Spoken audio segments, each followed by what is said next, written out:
Hi, welcome to Crime Clueless. We're your hosts. I'm Jenna. And I'm Laura. This week on Crime Clueless, we're doing something special. We're introducing you to our new sister show, Vanished Voices. If you love Crime Clueless for the deep dives and fresh angles on cases and the mix of heart, sarcasm, and how is this still unsolved disbelief, Vanished Voices takes the same energy and aims it where it's needed most, toward the missing and murdered whose stories have been ignored, minimized, or completely forgotten. Vanished Voices focuses on cases the media and the justice system too often overlook, including Indigenous women, LGBTQ plus victims, and other marginalized communities who deserve the same attention, urgency, and advocacy as every other case.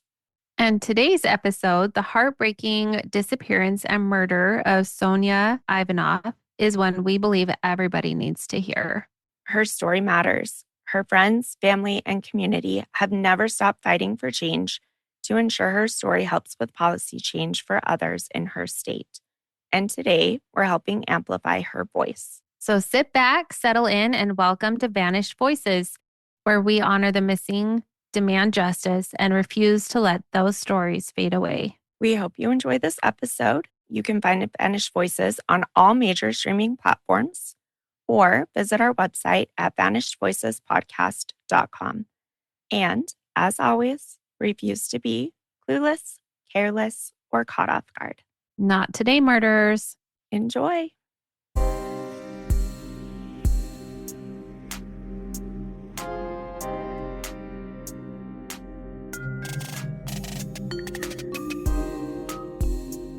Hi, welcome to Vanished Voices, The Overlooked. We're your hosts. I'm Jenna. And I'm Shannon.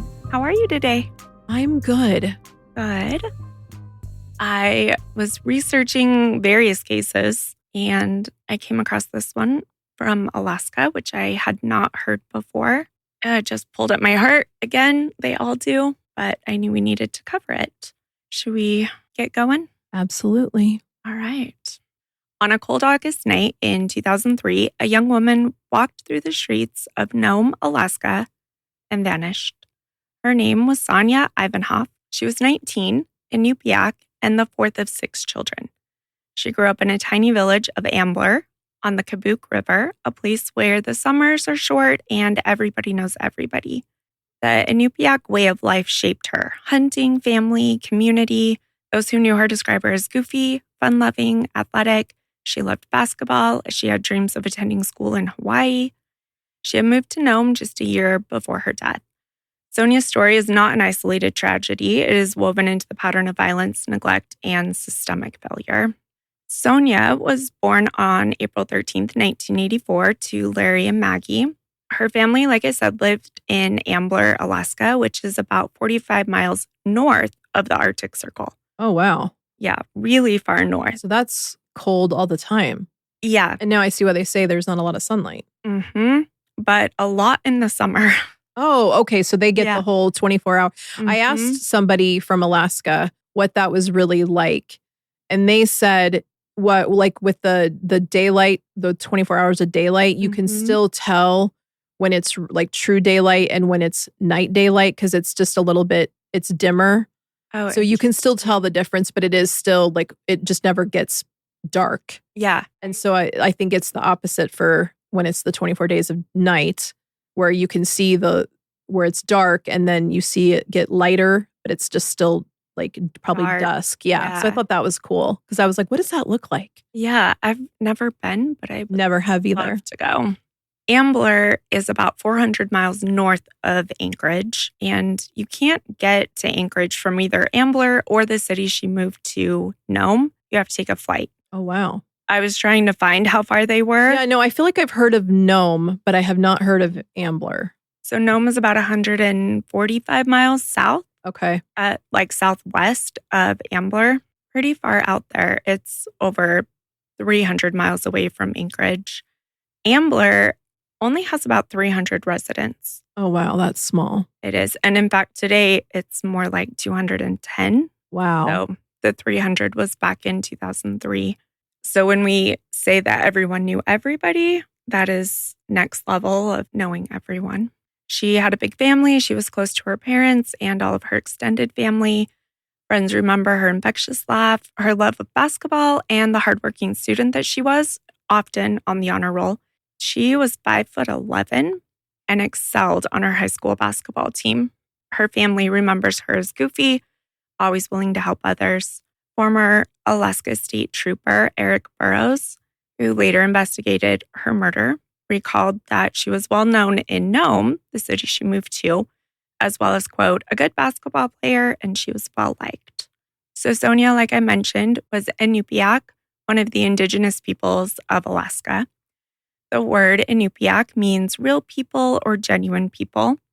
They live mostly in the northern and northwest parts of Alaska, these coastal villages that stretch along the Arctic Ocean, and inland communities like Ambler, where Sonya grew up. Sonya's parents instilled in her the importance of education, and she dreamed of going to college. She planned to attend school in Hawaii. I think she was ready for some summer sunshine. Yep. I'm like, yeah, Some warm. What a great place to choose. Right. Because in Nome, where she moved to when she graduated from high school in 2002, in August, which is the month we're going to talk about, it only gets to like 58 as the average high. Wow. And then it's still in the 40s at night. In the summer. So not a huge difference, but still, high of 58 is cold. Cold. I can't even, we rarely have that here. No. Even in January. Yeah. No, I mean, if anything, it would, well, I guess it does get lower than that, but very we rarely. skip between like 80 and 40. Yeah, that's true. And there's no in between. No, never. When she graduated, she wasn't quite ready to make that full move to Hawaii. So she moved, like I said, about 150 miles southwest to a town named Nome. There, she rented an apartment. She took a job as a receptionist at the Norton Sound Regional Hospital, and she was working on saving money for tuition. Sonya reportedly loved Nome. So did she move there by herself and not with any family? At first, yeah. Wow, okay. Brave, right? At first, it was bigger to her than Ambler. Yes, it would be. Yep. They had about 3,600 residents. Still small, but definitely bigger than what she came from. Right. Small enough to feel safe. Yes. The next summer, her best friend, Timori, joined Sonya in Nome, and they shared an apartment. The city is very walkable, and that's how the girls got around. In the summer months, Nome usually gets about 18 hours of sunlight each day. The sun doesn't really fade until after midnight some nights. On the night of Sunday, August 10th, which goes into the 11th because we're going to be talking about 1 a.m., okay. Sonya had a night out with friends. She and Timori left around 11 p.m. to head to this friend's house. She wore borrowed Skechers shoes and jeans. Sonya and Timori frequently shared clothes, just like sisters. And she usually carried her identification and keys on a chain that were with her at all times. At the friend's house, they played board games. They had some drinking, although her friends reported that Sonya only had one beer the whole time. At around 1 a.m., they left. Timori was needing to go to sleep. She had to get up early the next morning to work. And I'm not exactly sure why she was spending the night at a different friend's house and not at their apartment. So Sonya was planning... So not at the house that they're playing the games at? Not at the house they're playing the games at. They both left. Okay. They were walking, and then Timori parted ways to each go their direction. Okay. Yep. And they parted ways with a secret handshake that they had. Cute. I know, right? Sonya had specifically said that she was planning to sleep at home, but she wasn't exactly ready to go to bed because she had the next day off. So after they parted ways, Timori went and slept at a friend's house. She woke up around 5 a.m. to go back to the apartment they shared to get ready for work. When she got home, Sonya's bed was still made and Sonya wasn't there.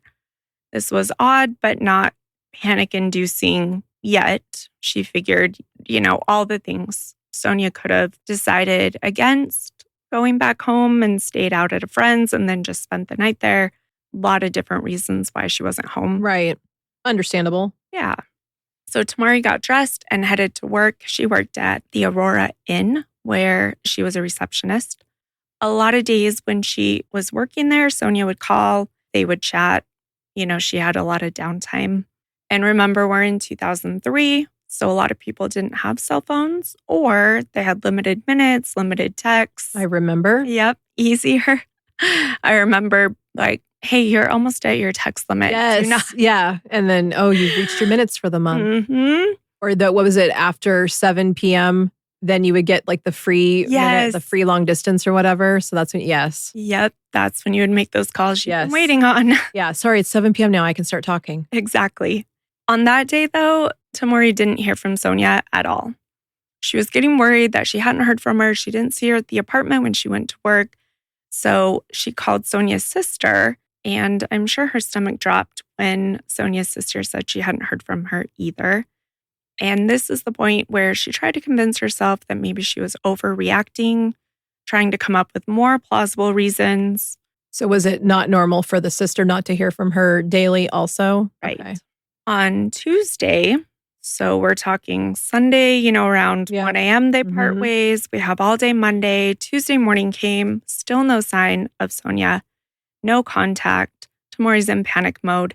She goes to the inn where she's working. She called several of their shared friends to find out if Sonya was staying there, hanging out, if they knew where she was. No luck. After work on Tuesday, she headed to the Nome police station to report her friend missing. They didn't take Sonya missing seriously, and they told Tamori she was probably just partying. Yep. I love how everyone just says you're partying for, 48 hours straight. Right, because it's not even Monday morning where it's only been a few hours. She waited until Tuesday evening. Right. In this small coastal city of only about 3,600, a missing young woman should have been big news, but this initial response is lethargic, and it feels shaped by assumptions about Indigenous women. Sonya had actually been scheduled to work on Tuesday afternoon and didn't show for work. On Wednesday morning, her employer was worried about her too. It was just completely out of character. She'd never missed work, and especially without even notifying them. So you just caught me with your comment about assumptions about Indigenous women. So is there bias that Indigenous women are partiers, or like in your research? That is the feeling that I get. Okay. The police bias seems intrinsic. And as I was searching different, Reddit threads or things like that to find out information about different cases, it seems like the police bias is very real in Alaska. On Wednesday, when her boss called, it did prompt authorities to search for her. So I'm not sure if it was just Tamori being younger, being emotional. Interesting that the employer can call and they take that report seriously over the roommate. Yeah, I didn't love that. Yeah. But I was glad that something got them. Right. Like this seems okay, a little bit quicker than other cases that we've talked about. Yeah, but still. The police department reached out to the local fire station to assist with this search. They launched search and rescue boats because there's a lot of water surrounding the town of Nome. Locals helped search, friends and others in the community who didn't know her, but a missing girl in their community was a big deal to them, despite how the police took the report in the first place. On the evening of August 13th, the search was in full swing. Friends, family, volunteers. There was even a pilot flying over nearby tundras. That evening, John Larson, a volunteer firefighter, was driving around the back roads of Nome, assisting in the search. He spotted some fresh, muddy tire marks just outside of town. Driving slowly, he discovered Sonya's nude body in the brush, only about 5 feet off the road. It was near a gravel pit on the road to Gold Dredge 5. Not wanting to disturb the scene, he rushed back to the police department, met with an officer who then went with him back to the spot where he found the body. He didn't know exactly if it was Sonya or not, so the police went back. I mean, they were going to anyways, but right. You know what I mean? Yeah. Sonya was found with just one sock on her left foot, no other clothing. This area is home to a lot of wildlife, and the weather's still pretty unpredictable, even in the summer months. They knew they had to act quickly. 2 officers stayed at the crime scene to keep it secure, Officer Owens and Officer Taylor. The department called in the Alaska Bureau of Investigation to assist with the crime scene, but they're located in Anchorage. And like we mentioned, you can't just drive from Anchorage to Nome. Right. Oh, that's right. They had to catch a flight. Yep, it's about an hour and a half flight. Okay. But I'm liking that local authorities immediately called Mm-hmm. the FBI in Yeah, and they responded. me too. Okay. That's a little bit more positive than what we're used to.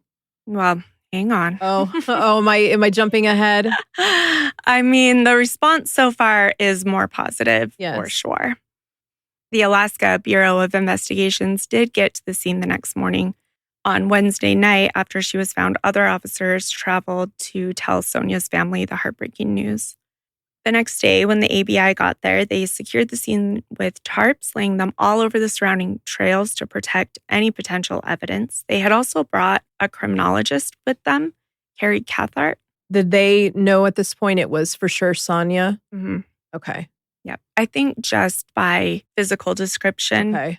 but yeah. In a town that's small, Mm-hmm. there's only one missing person. So yeah, okay. Right. And she's 5'11". Because I'm curious. Oh yeah, that's true. If they told the family that they'd found a body or if they found her. That's what I was curious about. The reporting says they told him that they found her. Okay.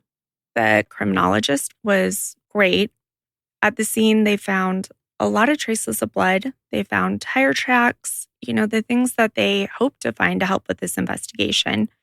Carrie even found a tiny blue paint spot on a branch nearby, which they determined was possibly from a vehicle that was there when Sonya was left. Was she killed at that scene or was she Mhm. done? Okay, so that was the crime scene. Okay. Yep, because of the blood splatter Okay, and okay. everything.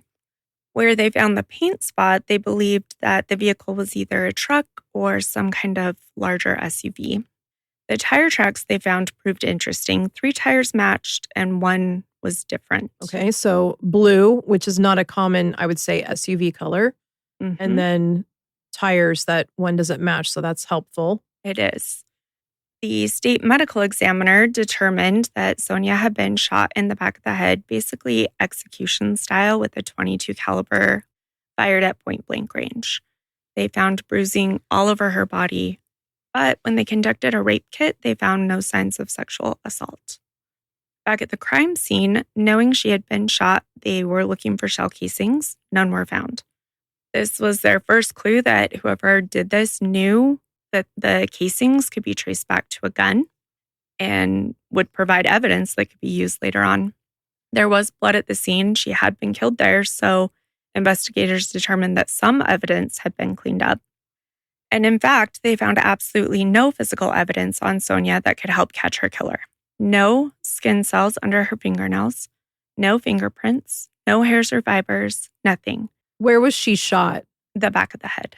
And no defensive wounds. So that means probably caught by surprise. And She did have all the bruising, though. yeah, that's interesting also. Bruise. Oh, okay. Was there any new boys in the picture? There was one, Okay. but only kind of. Yeah. They assumed at this point, because they found nothing on her, and also she hadn't been sexually assaulted, that her clothes had been taken because Yeah. they probably... Why, if she was killed there, yeah, why? Mhm. So they found no signs of sexual assault. Then why were her clothes removed? Unless, yes, they thought the person who did it thought there might be evidence on there as well. Yes, bingo. Okay. They said that the location could have easily prevented her from being found if it weren't for that very observant volunteer firefighter. And they also found no footprints. Yeah, that's interesting. A memorial was held for Sonya in her hometown. In fact, in the very high school she attended, it was full of her family, friends, folks from her community, as well as many neighboring ones. She was so loved, and the memorial was a really beautiful tribute to her life. You could just tell that the loss was felt deeply by so many.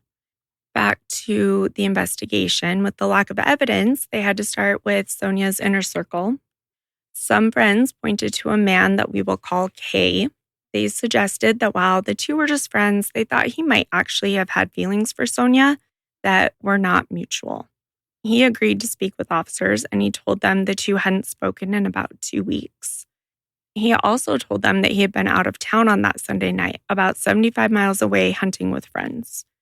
Police talked to the friends that he had been with, and while they did confirm that he was hunting with them, they hadn't shared a room. So police were like, he easily could have said he was going to sleep, driven 75 miles, done that, and then driven back. And they wouldn't necessarily know. Which is interesting because she didn't have a cell phone. So that seems if he was in a hotel, there would probably be a phone record of a call. Would he have even known where she was at? Right. Considering she was at a friend's house. They might have thought he went to her house in the middle of the night and she had made it back there. Oh, that's true. Because nobody knows, nobody knew if she made it home and then was taken. I'm assuming that they searched the apartment, but I didn't find anything about that because it didn't come into play in the end. Okay. Because that alibi wasn't completely foolproof and detectives had basically nothing else, they were able to get a search warrant for his home and his car. When officers searched his home, they found a pair of sneakers that had blood on the bottom. And they were like, okay, we found our killer. Yeah. But get this. Then they went to search his car. It was a blue truck. Okay. Looking at the truck, they were even more sure. And then they discovered it had 3 matching tires and 1 unique tire. And there was blood on the tires. Come on. Yep. So continuing the search, they found a bloody tarp in the back and hunting rifles, one of which had blood on it. Kay, though, explained all of this. He told detectives that he had shot a porcupine while hunting. He also said he accidentally ran over a rabbit while driving. He stopped after hitting the rabbit, and then he realized it was still alive. And this is awful, but he stepped on the rabbit to stop its suffering. I guess he knew it wasn't going to survive. Yeah, I think that's normal. Yeah. And he says that's how he got blood on his shoe. Detectives were not buying it. They sent everything for DNA testing. And I can only imagine how freaked out Kay must have been. I mean, you've got blood in all those places. Well, just the blue truck and the three matching tires and 1 not matching. Yep. However, when results came back, his story was confirmed. All the blood was proven to be from animals. I mean, okay, but the blue truck and the 3 tires and 1 non-match, like that's crazy. Yeah. That's crazy coincidence. Crazy. And I'm sure because, he did have the connection to Sonya. Yeah. So there's no way that somebody could have taken his car. I was thinking obviously that too. The tires, if they already confirmed that was truly animal blood, then I guess that makes it a moot point, but that's just weird. It is a crazy coincidence. And I'm sure they kept looking into him as they were investigating. Yeah. But on the night of the 10th into the 11th, Sonya's walk back to her apartment. She passed a Tesoro gas station. A janitor had been cleaning when she walked by. He came forward and told police he saw her at 1:15 a.m. Next to the gas station was a residential home where 2 sisters were also awake and saw Sonya. Their names were Florence and Danita. They were out on the porch at this time, and they actually recognized Sonya. They had played basketball as well and watched Sonya play in various games. As Sonya walked past their home, they also noticed a car trailing behind her, going slower and slower, and then stopped next to her and rolled down the window. They watched Sonya talk to whoever was in the SUV. Then they watched her get into it, and it was a marked police car. Interesting. Mm-hmm. They told investigators and reporters that Sonya did not appear intoxicated. She simply approached the vehicle, chatted for a minute, and got in. They noted the time as 1:26 a.m., and then they watched the patrol car head the opposite direction as Sonya's apartment.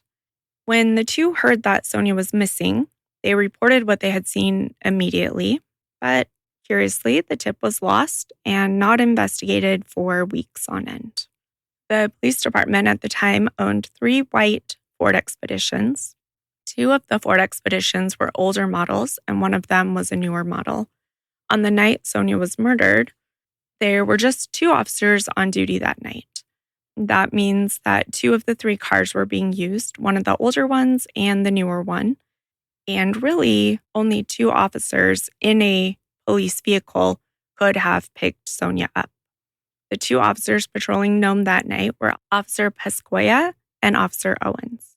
Did either of their vehicles have 3 matching tires and 1 not matching?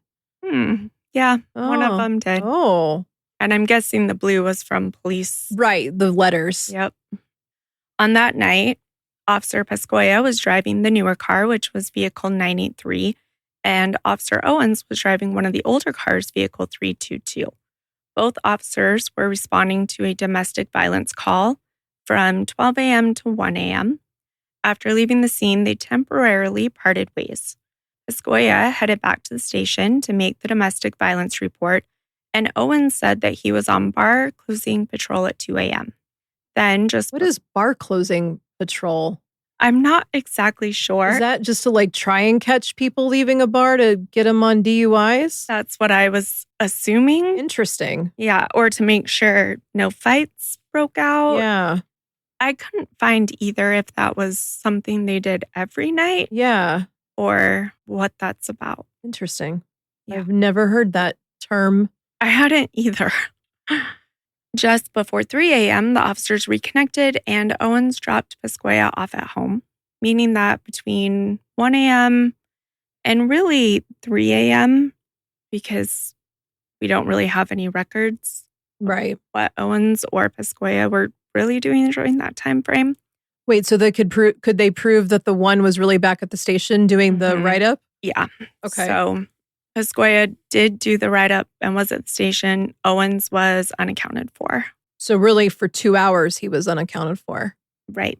Okay. Now, if you remember, Owens was one of the officers that protected the crime scene overnight. He actually arrived really quickly after she was found, which was slightly odd because he was off duty that day. Oh. He also brought his 4-year-old son to the crime scene. What? Isn't that mind-boggling? How is that even allowed? I have no idea. I don't know if they just is it the whole sat in the shortage car? of... Yes, all hands on deck. It's probably a small town. Murders don't happen. It's a big deal. It is interesting. But I cannot believe you brought your 4-year-old child to a crime scene. Same. It was also interesting that he knew where the crime scene was since he wasn't even working. Oh. Furthermore, Owens is the cop that Tamori spoke to on Tuesday when she first talked to the police about Sonya. The one who suggested Sonya was partying and didn't put the tip in and brushed her off.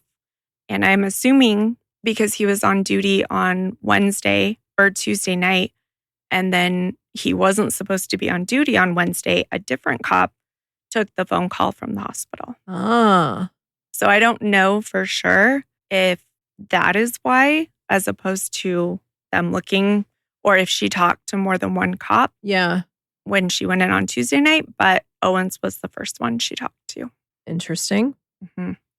Even with all of these interesting facts, police didn't believe that one of their own could be involved. Of course not. Thankfully, they still decided to question the 2 officers on duty that night. However, it wasn't for about 6 weeks after Sonya was murdered on September 23rd. On September 22nd, the day before this was going to happen, Owens, another official from the police department, noted that one of the older Ford Expeditions was missing from the station. The 2 go out to look for it.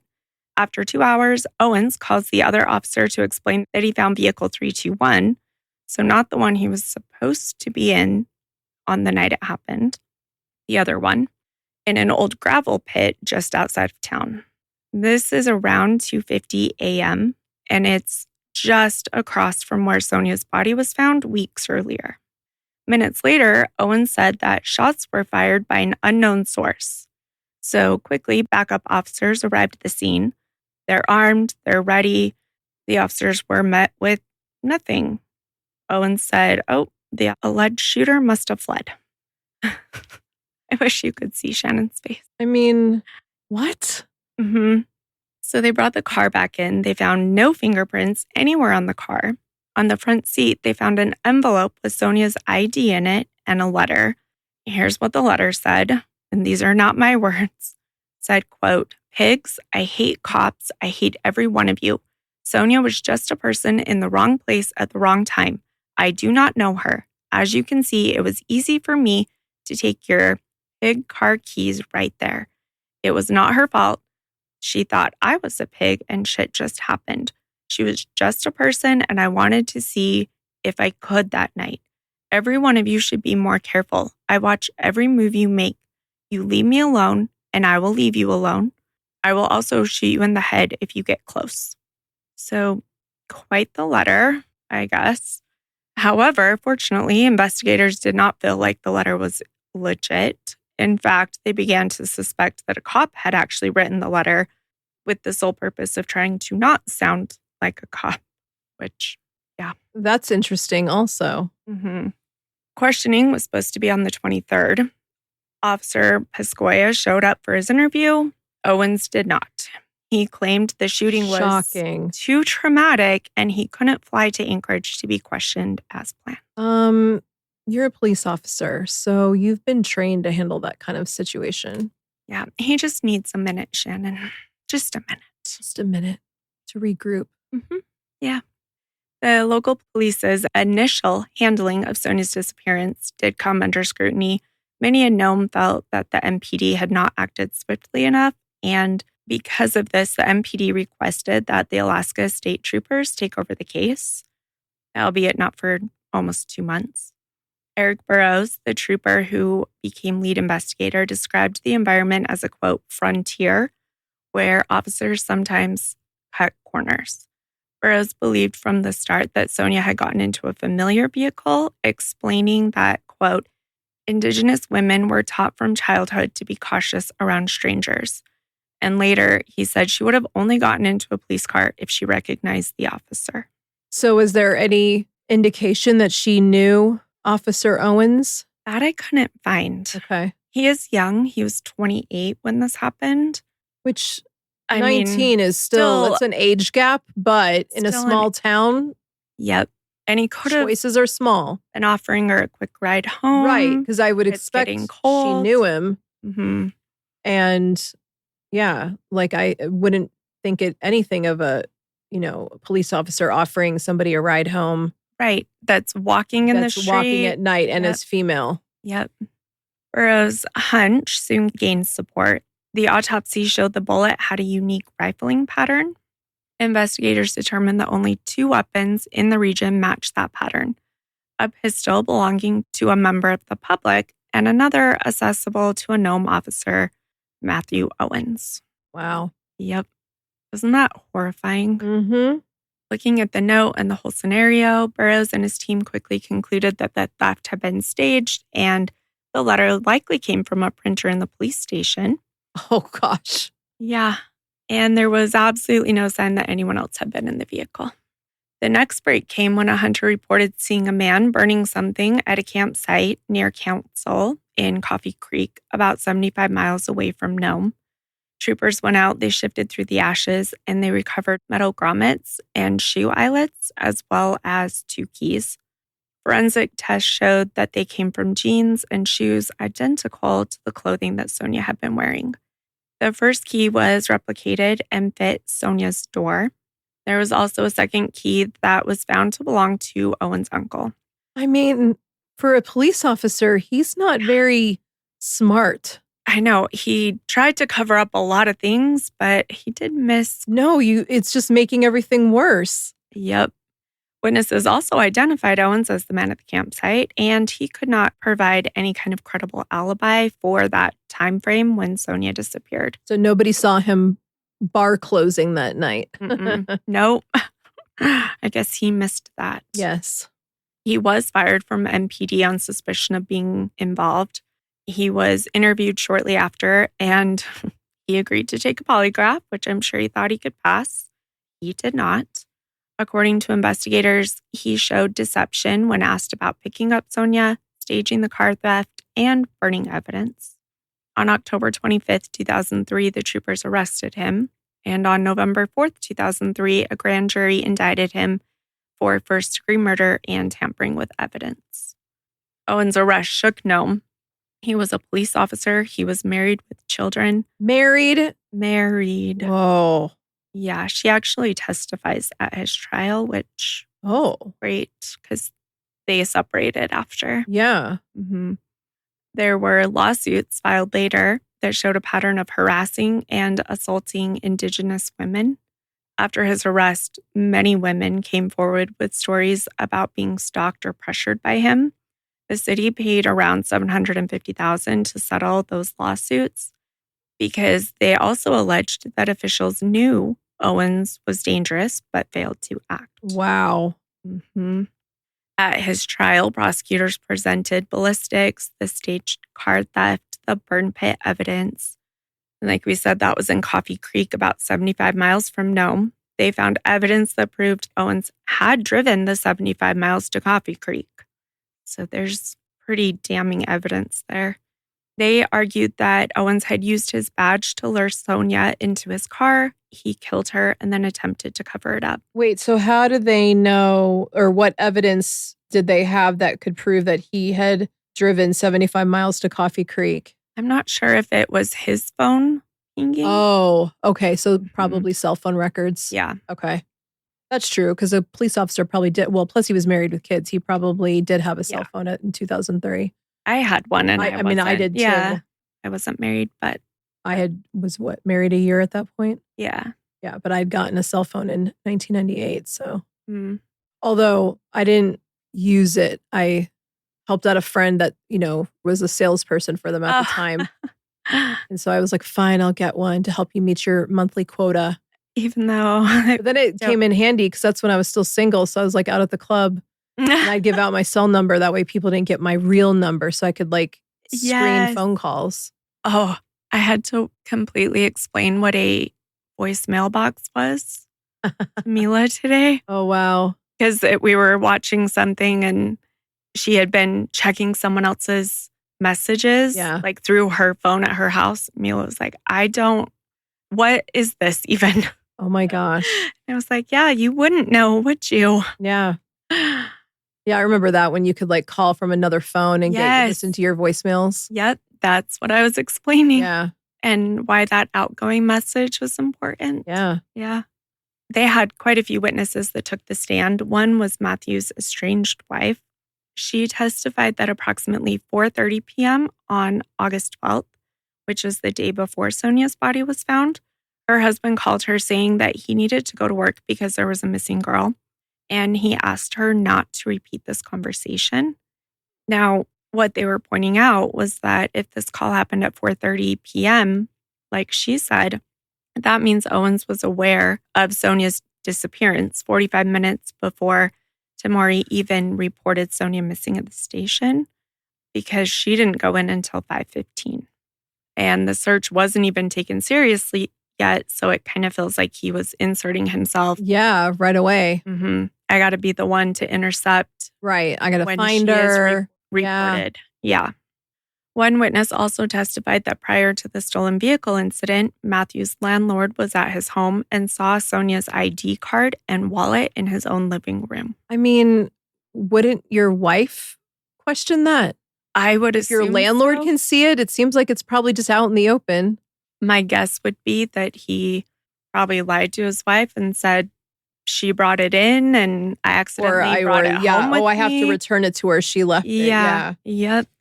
The defense, on the other hand, claimed that there was no direct witness to the murder.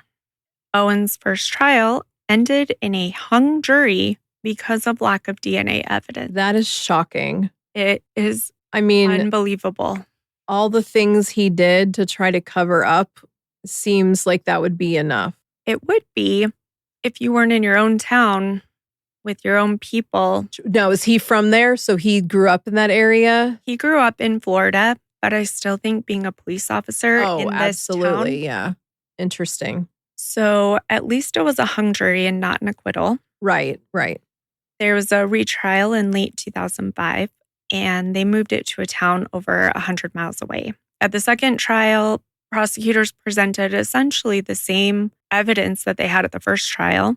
Defense hadn't found anything new. It was just there's no DNA and no eyewitness.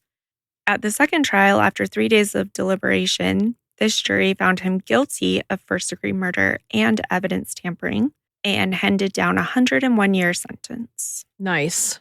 Yep. So that was the problem, where they were for the first one. Sonya's brother Jacob later said he initially thought Nome was not the right place to hold the trial because jurors attended the same church as Owens, also the buddy system that would protect the officer. And, his fears proved justified when the first trial ended without a verdict, but the second trial brought that justice. Yeah. Sonya's brother-in-law sat through the proceedings. He later said, coming in here was like it had just happened yesterday, noting how each hearing reopened those wounds. He commented that he had no idea how Sonya's father, Larry, could endure it all. Yeah. 2 trials, that's a lot. Isn't that awful to have to sit through it twice? Yeah. And I'm sure waiting for 3 days for the jury to come back would have you just sick. Well, and just knowing how victims are vilified, I'm sure this was no different. So the fact that the family had to endure that twice, that's horrible. It is. I feel for them. The murder of a young Inupiaq woman by a police officer spurred public outrage, not only because of the personal tragedy, but because it highlighted the vulnerability of Indigenous women in Alaska. Advocacy groups and tribal leaders demanded accountability. In 2007, the Alaska legislature enacted Senate Bill 45, which was known as the Sonya Ivanoff Act. The law requires that any peace officer who commits murder using their authority receives a mandatory 99-year sentence. Former Governor Sarah Palin invoked Sonya's name at the Alaska Federation of Natives Convention, stating that the law honors the young woman killed by a Nome officer and ensures that every citizen is treated fairly and with respect. The legislation signaled a commitment to holding law enforcement officers accountable and addressed the perception that police could act without impunity. Sonya's murder occurred in a state with some of the highest rates of violence against Indigenous women in the United States. According to a 2024 study by the Urban Indian Health Institute, 506 cases of missing or murdered Indigenous women and girls were identified across 71 U.S. cities, and 80% of those cases occurred since 2000. In this particular one, Alaska had the 4th highest number of cases. Which is crazy because Alaska's not that populated. Yes. And so when we talk about per capita, they are first or second. Okay. Fighting with Oklahoma. Yeah. Depending on the year. Huh. And we're also showing just such a small number. I've seen studies that say 80% of cases are not even entered into the system. Oh, so it's not even accurate data. Right. But it's not accurate across the board. How inaccurate it is also difficult to tell state by state. Yeah. We have a lot of the same things in this case as we do in others. We have crimes that occur across a patchwork of tribal, state, and federal jurisdictions. So we get gaps in investigations.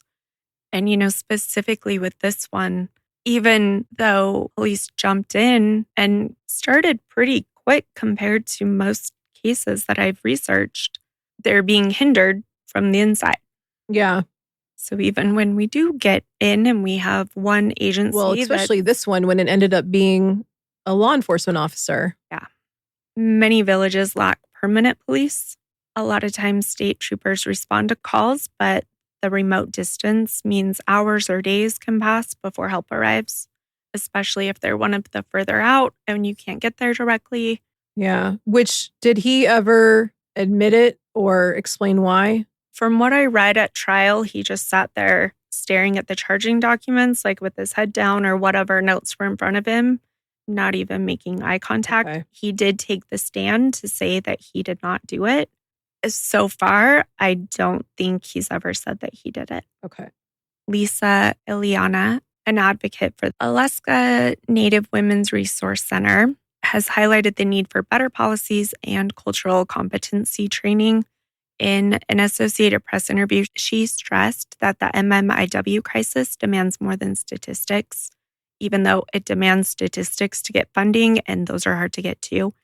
She said it also requires systemic change, including respect for survivors and also building trust in law enforcement. Sonya's case did spark activism.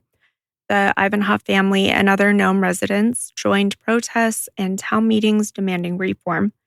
They collaborated with organizations like Alaska Community Action on Toxics and Native movement to push for accountability and resources.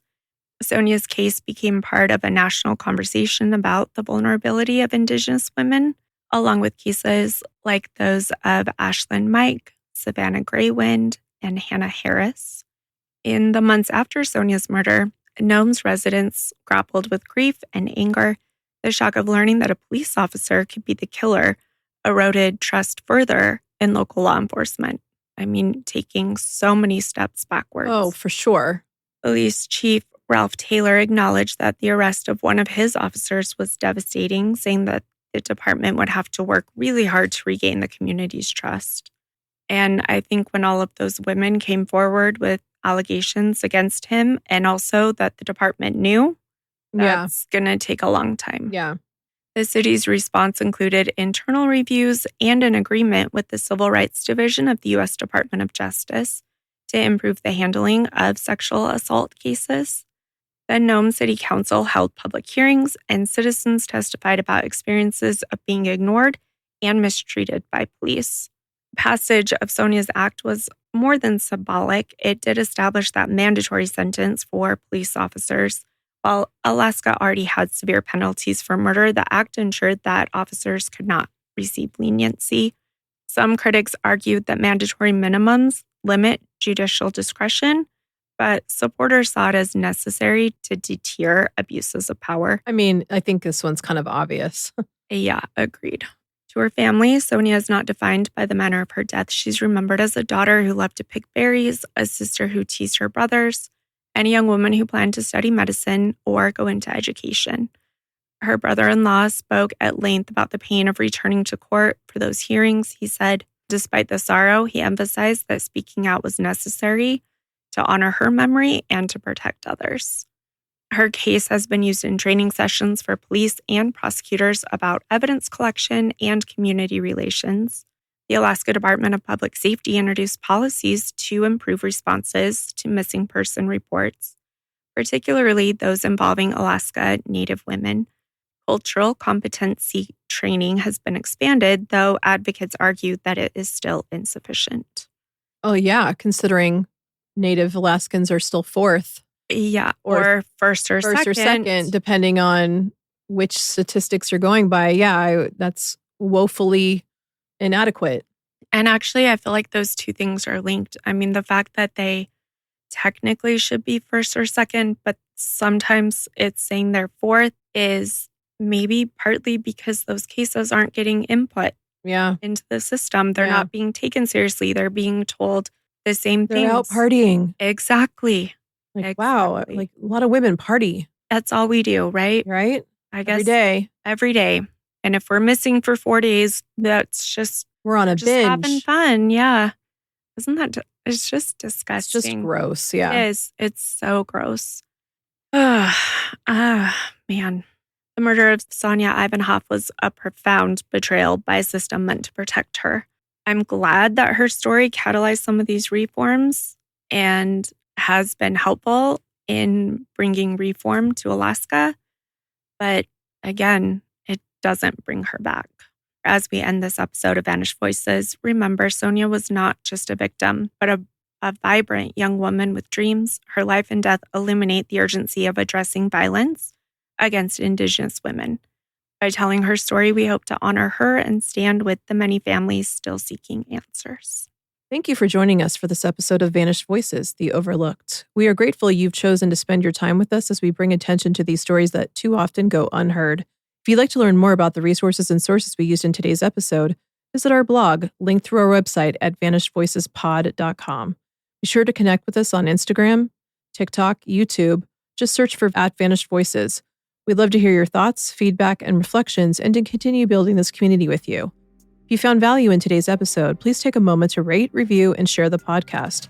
Your support not only helps us reach more listeners, but also helps amplify the voices of those who can no longer speak for themselves.